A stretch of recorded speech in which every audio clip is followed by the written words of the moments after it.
I hope you brought enough for everybody. Yeah. Do you want me to feed you through the camera? How about the chat? Did you buy lunch for the chat? All I don't right, think so. as here we go. Oh, Jesus. That's adorable. That's not on your plan. As that's not on your plan. You're not supposed to be eating that, even virtually. Okay. You're not even supposed to be looking at those. Okay. I'm going to log the calories. I'm going to log them. Log them. It better be in your next damn video for accountability, motherfucker. I had a virtual fry. Do not judge me. No, it was delicious as well. Acolyte got to 14% on the audience score, guys, this morning. That's a bit high, isn't it? It's a bit high still. It feels like some of the critics have, because remember the critic score was like at 95%, 94%, and it's gone down to 85. I haven't even checked like IMDb and Metacritic. Has anybody checked those? 3.5 out of 10 on IMDb. Okay. That's still a bit high, but yeah. What about Metacritic? It's being love bombed, see, so it's 67% critics, 4.2 user score on Metacritic. Okay. It's pretty close. I mean, it's all bad. A little high though. Where do you think it should be at, MauLer? I think 0.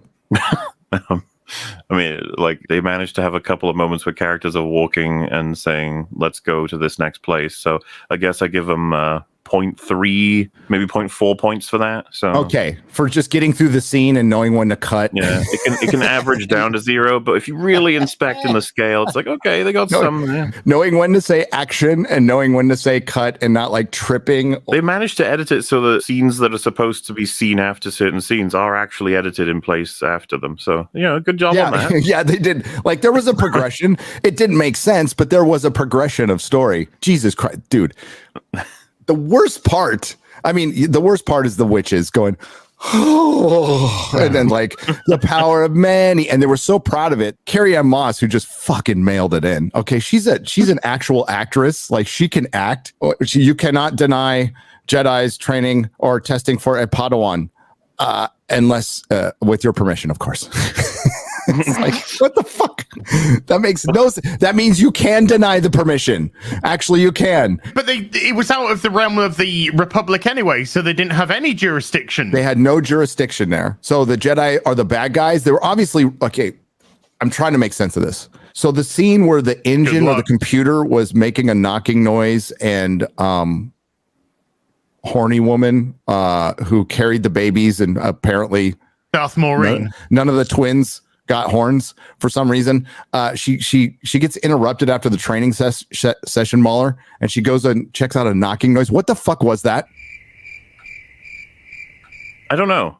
I watched it 4 times. I called people in the middle of the night. I'm like, why did she get up?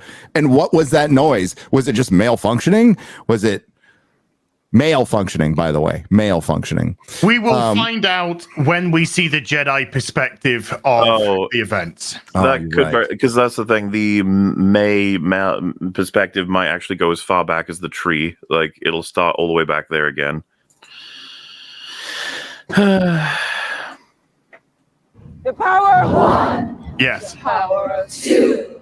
The power of many. Carrie, you're really pushing it with our friendship, okay? I like to test the boundaries of friendship. Mother Anastasia and also for the witches. I wanted to keep their look a bit separate from other items that we've seen on Star Wars. I used purple as a color because it's a color of royalty. Because nobody ever uses the color of purple for royalty. Well, I'm sorry. They royal? I know, it's like the witches. Yeah. Did I miss the memo? What connection are they meant to have with royalty? Are you just elevating their narcissism? I don't know what you're trying to say. I think this is a very elevated group of women. Oh. Got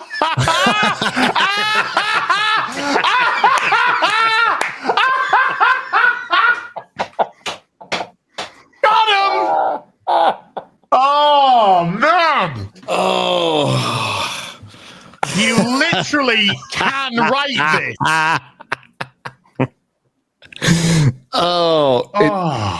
It's really at that point. We do not have to comment at all. We'll just play shit. And to have Mother Anastasia be a part and look like she was the queen of this group, That scene where she walks out, MauLer, like that with her hands out, and there's no music to it at all. It's so badly directed. You get the sense that, like, I sound like a broken record, so just like it's so culty and weird. And what do you guys do here? And that it feels kind of abusive when it's all laid out, right? The whole like, yeah, you guys, we encourage everybody to be free and we want to not be trampled on by the Jedi, by anyone else.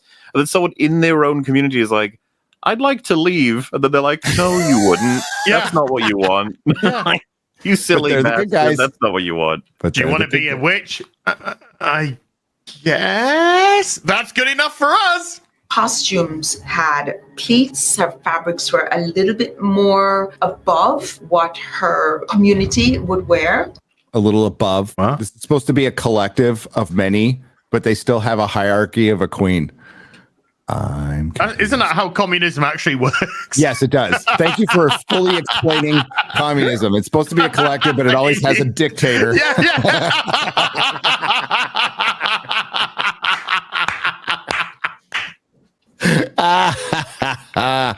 So when you see her on screen first, you do recognize by her clothing that this woman is elevated and above and beyond.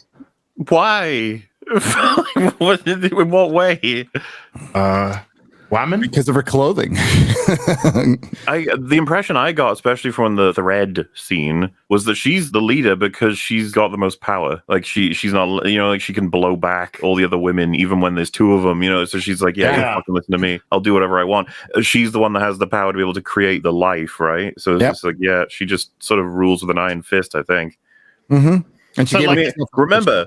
This is what I mean about like how incompetent they are. It's like the Jedi turn up and they're going, oh yeah, this, that, and the other thing, and then she decides to start torturing one of them. And it's like, oh, probably shouldn't do that. It's probably a bad idea. And then they're shocked that the Jedi are not very trustworthy of them. I will say Sol was retarded when he said, hey, there's a tattoo on their head that wasn't there this morning.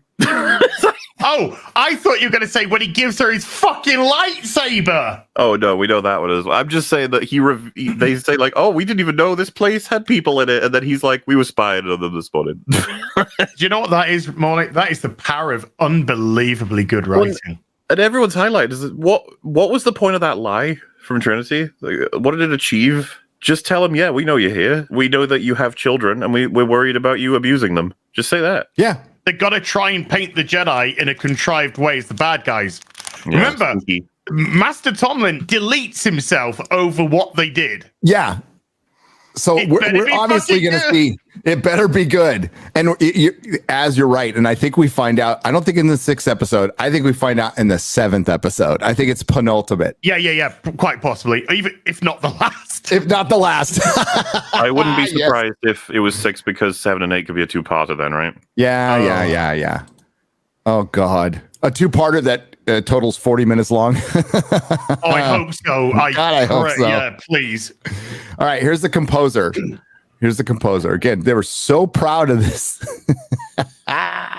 Because it was performed on camera, it was important to start with the Ascension ceremony. Tonight we enact a ceremony we have not performed since our exile. The Ascension scene was actually the first music that I worked on for the series. It was important for the director and the actor. Hold on, can you just pause it? Hold on. This is the first time that they've performed the Ascension ceremony since their exile. Yes. But if they're being exiled for being witches, who are they conducting the Ascension ceremony for? Because the Ascension ceremony is to turn a non-witch into a witch. So it's a group of people, women, but no, they'd ruin everything. We know that can't have kids. Yes, that indoctrinate their kids. I'm not even going to use the word that indoctrinate their kids. I mean, it's a well-earned reputation, Disney. Okay, that's all I'm going to point out. It's a well-earned reputation.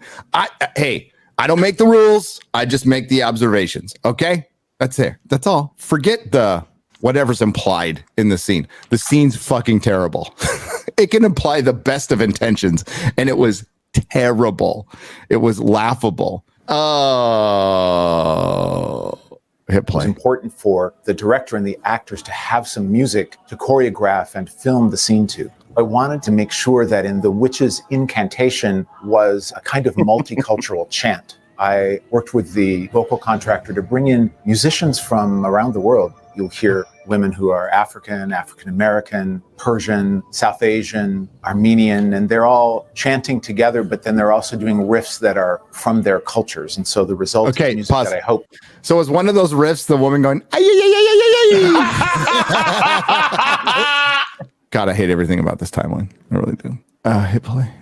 And so the result is music that I hope represents Star Wars magic, but also the cultures that you actually see on the screen. But it doesn't, because you've just said it's about multiculturalism and a bunch of real life tribes. So how does that reflect Star Wars? You've just... Why am I don't know, like... Also, like, is that not is just somebody... like tossing in a bunch of random stuff from Earth altogether? Is that good? No. Surely we would prefer to have a more focused design, not I just threw a whole bunch of different people in there. Yeah. When you're creating creatures for fantasy or a language, it is based on something from our world, but it is made wholly different. And what you just pointed out, MauLer, is they just threw cultures into like this smorgasbord. And like, I'm sure some Armenian person out there is like, hey, I caught that Armenian chant in the middle of that. I feel seen. Like, what the fuck? You mix all that in, and to MauLer's point, like it just sounds like crap. That's all it does. You didn't spend any time to like, hey, let's make this. We're making up this brand new culture instead of like using what has already been in the EU. Take the time to build it up, give it a little background, even if it doesn't hit the screen.